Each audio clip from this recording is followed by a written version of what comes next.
Alabado sea el nombre de nuestro Señor Jesucristo para siempre. Porque para siempre es su bondad, su amor, su paciencia y su misericordia para con nosotros. Dios los siga bendiciendo. Los saluda de nuevo su hermano y amigo el pastor Carlos Parga. Con la ayuda preciosa del Espíritu Santo, quiero compartir una porción de las Escrituras que se encuentran en el segundo libro de Samuel, y como tema, una visión de lo invisible y eterno. Gracias, Señor, te doy de antemano. La tranquilidad que sobrevino después que el arca fue trasladada fue interrumpida por una sucesión de feroces guerras. Una tras otra, las naciones circundantes se levantaron, bien por sí solas o en confederaciones, contra David. La Escritura nos dice: bramaron las naciones, titubearon los reinos. Los filisteos se levantaron por última vez, pero David los sometió. Los moabitas, la alianza hereditaria entre el monarca hebreo y sus intranquilos vecinos, que databa desde el tiempo de Ruth, no fue suficiente para restringirlos. Benaía fue comisionado para dirigir una expedición contra ellos. Esta tuvo tanto éxito que todo el ejército cayó en sus manos y fue tratado conforme a la terrible costumbre de su tiempo. Solo la tercera parte se salvó. Los sirios. El rey Soba y los sirios de Damasco fueron absolutamente derrotados. Grandes despojos de oro y bronce cayeron en las manos de David. La frontera de Israel fue llevada hasta la línea del Éufrates, y así se cumplió la antigua promesa que Dios le había hecho a Abraham. Edom. Mientras David guerreaba en el norte, los edomitas invadieron a Judá. David envió contra ellos a Abisai. Ese se encontró con ellos en la costa occidental del Mar Muerto y destruyó a 18,000 en el valle de la Sal. Toda la tierra de ellos, incluso Petra, la capital rocosa, fue poco a poco sometida, y con excepción de Hadad, quien huyó a Egipto, la familia real fue exterminada. Amón. Una oferta amistosa por parte de David para con este pueblo recibió como respuesta a un grosero insulto. Anún, al comprender que se le infligiría una adecuada venganza, formó una inmensa coalición. Los ejércitos combinados llegaban a 32,000 soldados, con un fuerte contingente de caballería y carros, contra los cuales David solo podía enviar la infantería hebrea. El uso de caballos les estaba prohibido por la legislación mosaica. Sin embargo, por la buena mano de Dios, obtuvieron la victoria. La marejada de la invasión israelita asoló al país hostil. Rabá, la ciudad capital, cayó en manos de David. Al pueblo lo pusieron a trabajar con sierras, trillos de hierro y hachas, probablemente en la preparación de materiales para las obras públicas y tal vez para el mismo templo. Estos años de guerra dieron nacimiento a algunos de los salmos más grandes, entre los cuales podemos enumerar los salmos 2, 20, 21, 60 y 110. Las naciones braman, los pueblos piensan cosas vanas. Los reyes y los príncipes de la tierra consultan unidos contra el Señor y contra su ungido. Confían en carros y en caballos. Sus reyes piensan que se salvarán por el tamaño de sus ejércitos. Tan tremendo es su asalto que toda ayuda de hombre parece vana. Mientras las cerradas filas del enemigo están a la vista, el rey héroe se le permite una visión de lo invisible y eterno. No hay temor en el rostro de Dios, ni cambio en su determinación de establecer a su rey sobre su santo monte. De hecho, parece que el día del ataque de sus enemigos es aquel en que él recibió una nueva seguridad de su condición de hijo y fue invitado a reclamar las naciones como herencia suya y los confines de la tierra como su posesión. Cuando prevé la batalla, oye el repique de la promesa divina por sobre la confusión de su temor. Los quebrantarás con vara de hierro, como vasija de alfarero los desmenuzarás. Con perfecta paz prevé el resultado. El Señor enviará desde Sión la vara de su fuerza y pondrá a sus enemigos por estrado de sus pies. En los años venideros podrá combinar el oficio de sacerdote y rey, como lo hizo Melquisedec en el mismo sitio siglos antes. Contagiados con la fe de David, triunfan con la salvación de Dios y en el nombre de él levantan sus banderas. Creen que Dios sale como hombre de guerra con sus huestes y que aplastaría a sus adversarios. Los soldados de David no están cubiertos con armadura, sino con el lino fino de los sacerdotes, la hermosura de la santidad. Esta expresión sugiere que la guerra era conducida por hombres religiosos como acto de adoración a Dios. Lo vemos en el Salmo 110. Los ejércitos de los enemigos no pueden resistir la arremetida de los soldados que tienen vestidura celestial.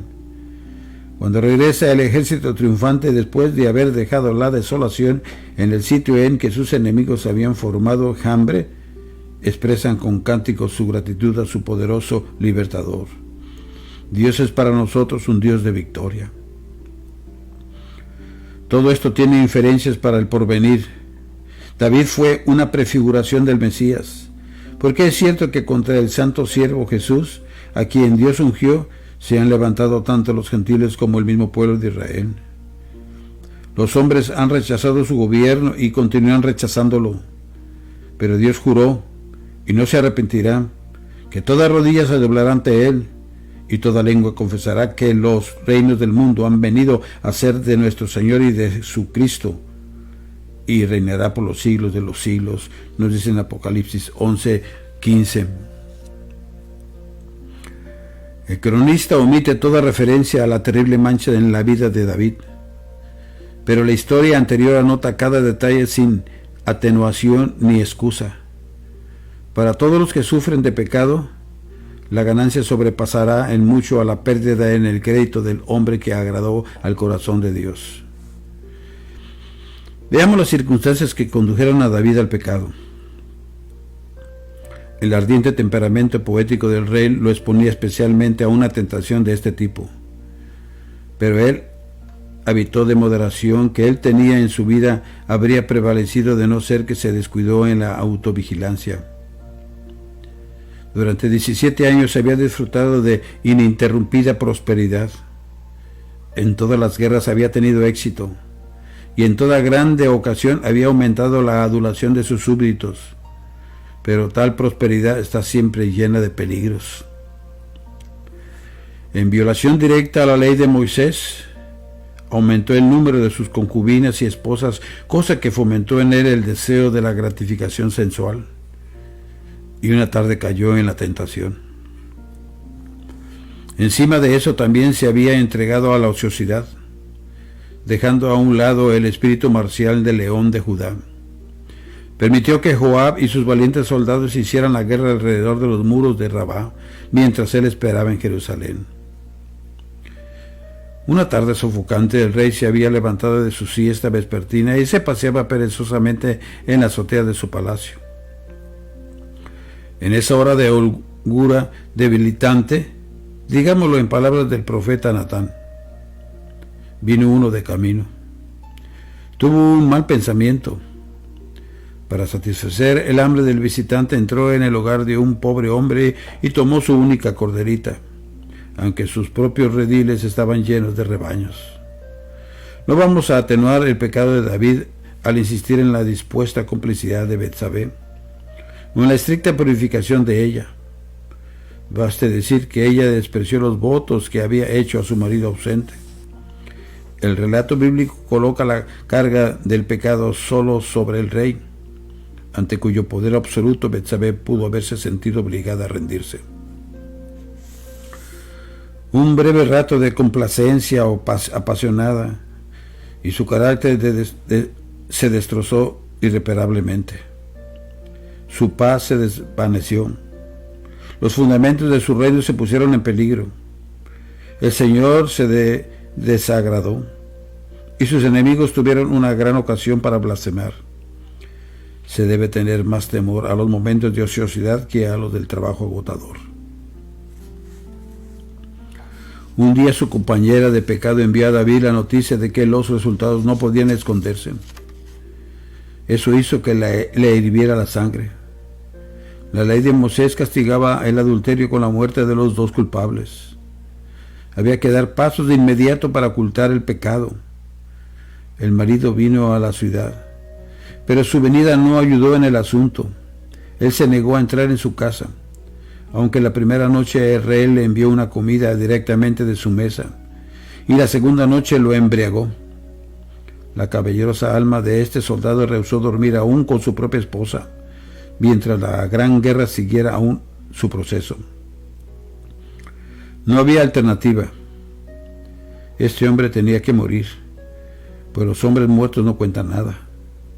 Si iban a ser un niño, por lo menos los labios de Urías no debían tener la capacidad de negar que fuera suyo. El mismo soldado le llevó a Joab de manera completamente inconsciente la carta que sería su propia sentencia de muerte. Cuando Joab la recibió, tuvo que haberse reído internamente. Urías fue colocado al frente de la más recia batalla y abandonado para que fuera herido y muriera. El caso significativo de la muerte de este hombre se insertó en el boletín que fue enviado al rey desde el campo de batalla. David suponía que solo él y Joab sabían acerca de esto. Betsabé probablemente no supuso por el cual método costoso se estaba protegiendo su reputación. ¿Cree usted que Dios no sabía lo que estaba haciendo David? Y David lo sabía, pero él quiso ocultarlo ante todo su ejército, ante todo su reinado.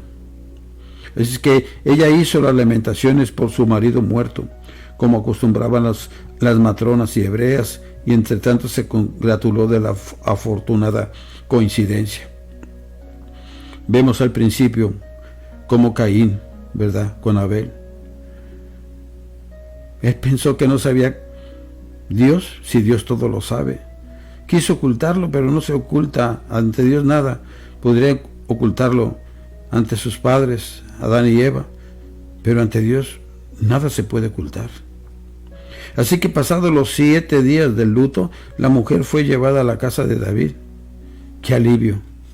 El niño nacería bajo la cubierta de un legítimo connubio. Sin embargo, hubo un defecto fatal en todo este arreglo. Esto que David había hecho fue desagradable ¿ante qué? Ante los ojos de Jehová. David y el mundo habrían de oír más acerca de ello, pero qué dolor tan amargo que él hubiera caído de este modo. El salmista, el rey, el hombre, el amante de Dios, todos fueron pisoteados en el lodo por una explosión de pecado oscura, salvaje y apasionada. Dios mío, concédeme que yo no pueda llevar la flor blanca de una vida sin mancha hasta el fin. Eso tenemos que decirlo cada uno de los que queremos servirle al Señor, de los que todos unos que están escuchando en este momento. Cuanto mejor sea el hombre, tanto mayor será el precio que pagará por una corta temporada de placer pecaminoso. Durante 12 meses enteros, el pecador real envolvió el pecado en su seno, cerró los labios y se negó a confesar. Pero en el Salmo 32 nos dice cómo se sentía. Sus huesos envejecieron por el gemir de todo el día. Día y noche se agravó la mano del Señor sobre él. Ahora yo pienso, ¿cómo no le ha de confesarle ante el Señor? Cada uno de nosotros, ¿cómo no hemos de confesarlo ante el Señor?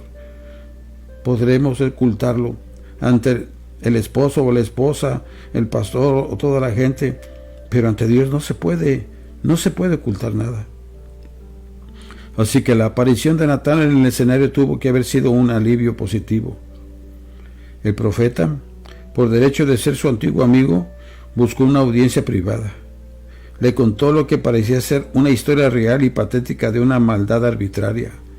La ira de David se encendió contra el hombre que la había perpetrado. El espíritu que siempre caracteriza una conciencia sombría e intranquila salió a relucir en su sentencia. En caso tal, la ley levítica solo demandaba una restitución cuádruple, y eso lo vemos en Éxodo capítulo 22, versículo 1. El rey pronunció sentencia de muerte. Luego, así como un rayo de luz en una oscura noche de repente le hace comprender al viajero que está a punto de caer en el precipicio. La declaración breve, terrible y aplastante del profeta, tú eres aquel hombre, hizo que David volviera en sí y lo puso de rodillas. Natán le recordó la abundante bondad de Dios. Tuviste en poco la palabra de Jehová. A Urías te heriste a espada y tomaste por mujer a su mujer. El hijo morirá. Tus esposas serán tratadas como tú has tratado a la de él. De tu misma casa se levantará el mal contra ti. Pequé contra Jehová. Pequé contra Jehová. Fue la única respuesta de David. Cuando Natán se hubo ido, David expresó esa breve confesión en el Salmo 51, para que todo el mundo pudiera usarla. Pero mucho tiempo antes de su patética oración, tan pronto como él reconoció su pecado, sin que transcurriera ningún intervalo entre la confesión y la seguridad, Natán le había dicho, también Jehová ha remitido tu pecado. Alma penitente, atrévase a creer en el perdón instantáneo de los pecados. Usted solo tiene que pronunciar la confesión. ¿Sí me escuchó bien, radio escucha? Nosotros solamente tenemos que pronunciar la confesión. ¿Ante quién? Ante Dios. Y se dará cuenta de que es interrumpida por el estallido del amor del Padre. Tan pronto como las palabras de arrepentimiento salgan de sus labios, le salen al encuentro las apresuradas seguridades de un amor que, aunque odia el pecado, nunca cesa de suspirar por el Hijo pródigo. El pecado puede ser perdonado como fue perdonado el de David. Sin embargo, una larga serie de tristes consecuencias puede venir luego. ¿Sí me escuchó bien? Consecuencias. La ley de causa y efecto continuará con su cadena de desastres. Estos hechos se destacan en las páginas que cuentan la historia de los castigos, alivios y victorias que Dios dio o permitió. El niñito de Betsabé enfermó gravemente. Era el hijo del pecado y la vergüenza, pero sus padres se quedaron en suspenso por este motivo. Durante 7 días la madre lo vigiló y el padre ayunó acostado en tierra. Sufrió más al ver la angustia de su hijito que si se le hubiera afligido a él 10 veces el dolor. Corta hasta los tuétanos el hecho de que un inocente sufra por nuestros crímenes. El 7º día, el niño murió. 2 años más tarde, uno de los hijos de David trató a su hermana como David había tratado a la mujer de Urías. En el pecado de Amón, David observó los rasgos de sus propias pasiones desenfrenadas. Y en el asesinato de que fue víctima Amón a manos de Absalón, 2 años más tarde David volvió a encontrar su propia culpa de homicidio. El fratricidio que cometió Absalón nunca hubiera ocurrido si David hubiera tomado al instante medidas para castigar a Amón. Pero ¿cómo podía él infligir una sentencia a la impureza de su hijo cuando él mismo no se la había aplicado? Y eso lo vemos en Levítico 18, del 9 al 29. Ni tampoco podía castigar a Absalón por el asesinato cuando él recordaba que él mismo, un asesino, había eludido el destino de los asesinos. No pasó mucho cuando estalló la rebelión de Absalón. ¿Qué fue lo que arrastró a Ahitofel, el más confiable consejero de David, hacia las filas de aquella gran conspiración? La respuesta se halla en las genealogías. las cuales nos indican que él fue abuelo de Betsabé y que su hijo Eliam era camarada y amigo de Urías. El golpe más desastroso y terrible fue la rebelión de Absalón. Su bella figura, su rápido ingenio, su aparente simpatía con las ansiedades y desilusiones del pueblo, que estaba molesto por la lenta administración de la ley, su extravagante gasto y esplendor. Todos estos elementos habían estado socavando durante 4 años el trono de David y robándose el corazón del pueblo. Así que, cuando Absalón erigió su estandarte en Hebrón y fue proclamado rey por toda la tierra, era evidente que el pueblo había perdido su antigua reverencia y amor hacia David, y se apresuraba a rendir homenaje ante el altar de un nuevo príncipe. No necesitamos relatar los pasos sucesivos de aquellos días tormentosos. La huida del rey, dominado por el pánico. Levantaos y huyamos, daos prisa a partir. Su ascenso descalzo por el monte de los olivos. La angustia y el llanto en alta voz, la vergonzosa maldición de Simeí, la aparente traición de Mefiboset, la humillación de las concubinas de David a la vista de aquel sol que había sido testigo de su propio pecado, la unión de todo Israel a Absalón, con aparente olvido de los lazos que durante tantos años los habían unido a David. Estos fueron los golpes de la vara del padre que cayeron duros y rápidos sobre su hijo. Parecían proceder de la calumnia y el odio del hombre, pero David miraba hacia los corazones de los hombres y comprendía que la copa que ellos llevaban a los labios de él había sido mezclada en el cielo, y que aquello era no la pena impuesta por un juez, sino la disciplina de un padre. Aparte de la historia de Cristo, en la Biblia no hay nada más bello que la conducta de David al pasar por esta maraña de espinas. Vuelve el arca de Dios a la ciudad. Le dijo a Sadoc: si yo hallare gracia ante los ojos de Jehová, él hará que vuelva y me dejará verla y a su tabernáculo. Y si dijere: no me complazco en ti, aquí estoy, haga de mí lo que bien le pareciere. Y cuando Simeí le dijo que él era hombre sanguinario a causa de sus tratos con la casa de Saúl, David dijo a Abisai: si él así maldice, es porque Jehová le ha dicho que maldiga a David. ¿Quién, pues, le preguntará por qué lo hace así? Nunca olvidemos la lección. El dolor y la aflicción pueden venir contra nosotros por la calumnia de un Ahitofel, de un Simeí o de un Judas. Pero si Dios permite que tales cosas nos alcancen cuando ya han pasado por el delgado alambre de su sedazo, es que su sentido permisivo ha llegado para nosotros. Podemos levantar los ojos hacia su rostro y comprender que estamos siendo disciplinados como hijos. Se manifestó de muchas maneras el alivio de Dios. La amarga hora de la prueba hizo que se pusiera de relieve un amor por parte de sus seguidores, del cual el viejo rey tal vez se había olvidado un poco.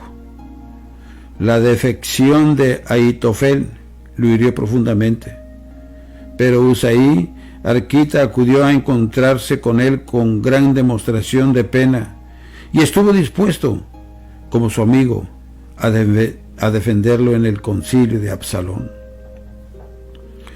Simeí pudo maldecirlo, pero Itaí, el extranjero, un hombre de Gad, juró lealtad a David para vida o muerte, junto con todos sus hombres. Sadoc y Abiatar estaban allí con el arca. Con la tristeza que sentían por su señor, habían olvidado su antigua animosidad. Sibas salió a encontrarlo con frutas de verano, racimos de uvas pasas y holgazas de pan. Sobi, Maquir y Barisalaí les brindaron abundantes provisiones a David y a sus hambrientos, fatigados y sedientos seguidores. El pueblo en pleno le dijo a David que él no debía entrar en la batalla porque su vida era inapreciable para la nación. y él valía tanto como 10,000 de ellos. Fue así como él llegó a cantar algunos de sus cánticos más dulces, entre ellos los Salmos 3, 4, 61, 62 y 143.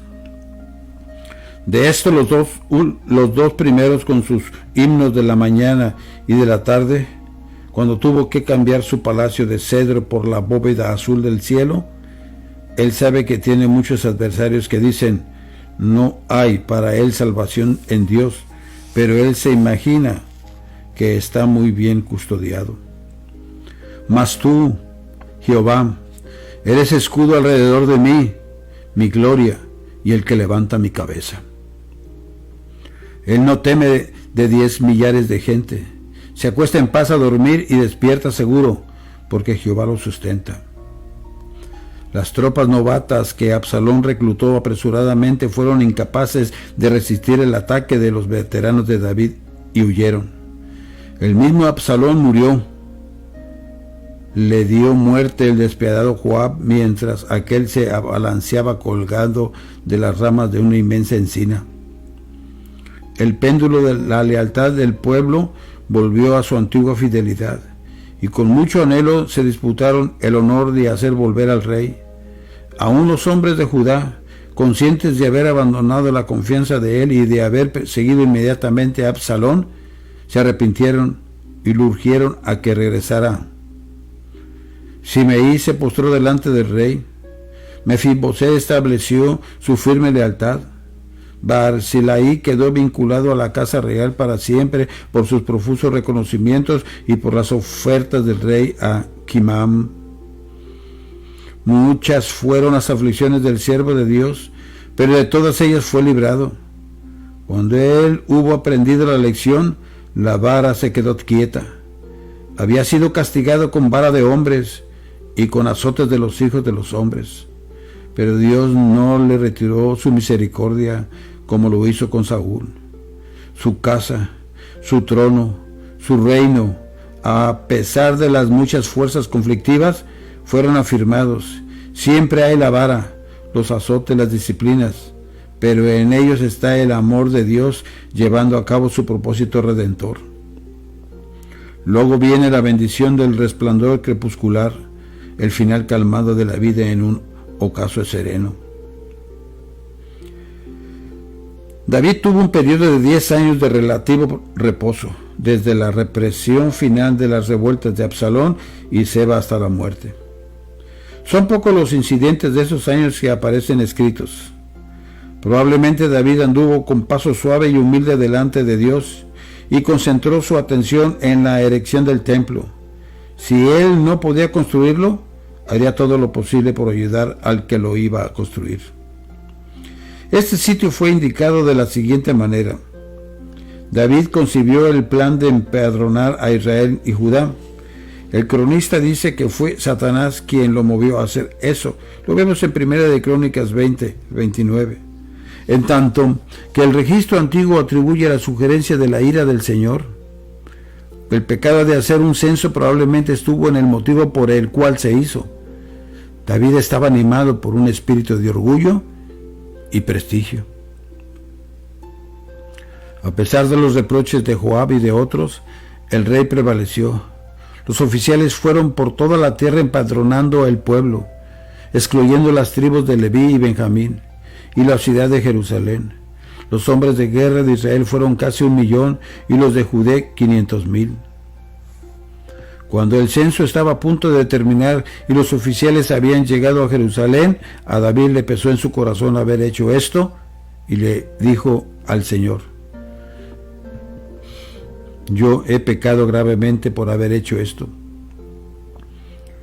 Una noche de angustia, sin embargo, no podía limpiar el mal y la necedad que había puesto en práctica durante 9 meses. David podía ser perdonado, pero tuvo que someterse a una de 3 formas de castigo. Él fue prudente cuando escogió caer en manos de Jehová, pero la plaga que devastó a su pueblo con una severidad sin precedente lo hirió profundamente. La plaga arrasó a todo el país y al fin llegó a la santa ciudad. Parecía como si el ángel del Señor revoloteara sobre ella, espada en mano, para comenzar a cumplir su terrible comisión. Fue entonces cuando David rogó al Señor que detuviera sus juicios. Yo pequé, yo hice la maldad. ¿Qué hicieron estas ovejas? Te ruego que tu mano se vuelva contra mí. Y el ángel del Señor estaba junto a la era del Arauna, o sea, Ornán, Jebuseo. Algunos han pensado que este había sido el rey depuesto de la antigua ciudad Jebusea, allí en el monte Moria, donde siglos antes el ángel del Señor detuvo la mano levantada de Abraham con el cuchillo. Dios dijo al ángel: basta ahora, detén tu mano. Ese lugar se convirtió en el sitio del templo, por instrucciones del profeta Gad. David compró la era, los instrumentos de la era y los bueyes que trillaban el grano. El rey insistió en pagar el precio total para no dar a Dios lo que no le costara nada. Y desde ese día, el monte Moria llegó a ser el centro de adoración nacional, el sitio de templos sucesivos y el escenario de la manifestación del Hijo del Hombre.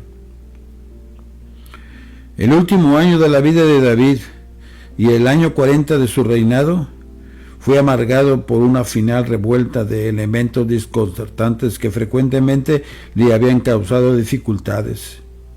Joab al fin traicionó a su antiguo señor, y Abiatar, probablemente instigado por los celos de Sadoc, se unió a Joab, y los dos abrazaron la causa de Adonías, el hijo sobreviviente mayor del rey. Cuando se le llevó a David el informe sobre la revuelta, el corazón del viejo león fue sacudido, y aunque había llegado a un punto extremo de agotamiento físico, se levantó con un destello de su antigua energía para tomar medidas a fin de ejecutar la voluntad divina que años antes se le había comunicado.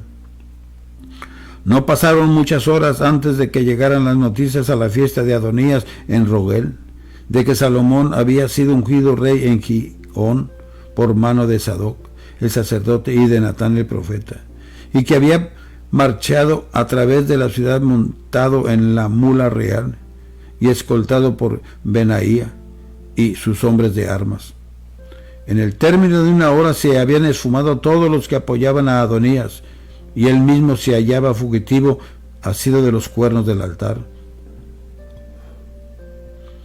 Probablemente fue alrededor de este tiempo cuando David le encomendó a Salomón que construyera la casa de Dios. David enumeró los tesoros que había acumulado y las obras preparatorias que había iniciado. Para nosotros casi es imposible comprender el peso inmenso de metal precioso, la ilimitada provisión de cobre, hierro y madera, ni los ejércitos de trabajadores. A los países circundantes se les habían quitado sus riquezas y sus depósitos para hacer que esta casa fuera magnífica. Al final de este solemne encargo, David añadió instrucciones a Salomón en cuanto a su conducta para con Joab y Simeí. Estos cargos tienen la apariencia de la vindicación, pero tenemos que dar al moribundo monarca el crédito de haber estado animado de un solo propósito de paz para su reino. Si la venganza hubiera estado en su corazón, él mismo la hubiera puesto en práctica. Veamos el modelo. La constitución política de los judíos exigía que el rey no solo fuera ungido por el sacerdote, sino que también fuera reconocido por todo el pueblo. Por tanto, era necesario que la decisión de David fuera ratificada en una asamblea popular que debía reunirse por mandato real, y eso lo vemos en el 1 de Crónicas 28:1. Por última vez, el monarca y su pueblo estuvieron juntos delante de Dios. Otra vez repitió las circunstancias por las cuales había escogido a Salomón, su deseo de edificar el templo y el hecho de que Salomón lo sustituiría en esto. Luego, volviéndose hacia el joven que estaba de pie a su lado, lo instó a ser fuerte y a llevar adelante el propósito divino. Luego le entregó el plano de la casa que el Espíritu de Dios había comunicado a David y un inventario de los tesoros con los cuales se había de construir cada artículo. Para la imaginación de David, el templo estaba delante de él completo en todas sus partes. La contribución de su propia fortuna privada para este proyecto había sido muy generosa, y con esto como argumento se volvió a la inmensa concurrencia y pidió a los principales y al pueblo que vinieran con las manos llenas de presentes. La respuesta fue hermosa. Es probable que nunca antes ni después haya habido una contribución como aquella en una sola ocasión con propósitos devotos. Pero lo mejor de todo fue que el pueblo contribuyó voluntariamente y con alegría. Con el corazón rebosante, David bendijo al Señor delante de la congregación. Sus labios tenían un toque del antiguo fuego. Estaba en el umbral del otro mundo. Sus días parecían como una sombra que se iba. Luego el rey y padre intercedió por Salomón para que éste guardara los estatutos divinos y construyera la casa. Por último se volvió hacia el pueblo e instó a la multitud a que alabaran a Dios. Y hubo tal grito de júbilo, de bendición y de alabanza, que el firmamento volvió a retumbar. Con un gran festival religioso terminaron los actos. Fue una conclusión digna de una gran vida. No podemos decir cuánto tiempo vivió David después de esto. Un documento dice sencillamente que durmió David con sus padres y fue sepultado en su ciudad. Otro dice, y murió en buena vejez, lleno de días, de riquezas y de glorias. Te damos gracias, Señor, porque hasta aquí nos has ayudado. Gracias, Señor, porque sigues siendo bueno. Gracias, Señor, porque hasta aquí, Padre Santo, has tenido paciencia para con nosotros. Así es que, mi querido hermano y hermana, no te preocupes, que todo llega, todo termina y todo ocurre. Lo que es tuyo te espera, y lo que no simplemente se irá. Hay que tener paciencia cada uno de nosotros. Dios está en el asunto, aleluya, para seguir adelante, aleluya, trabajando para la obra del Señor. Así es que nunca te arrepientas de tener un buen corazón.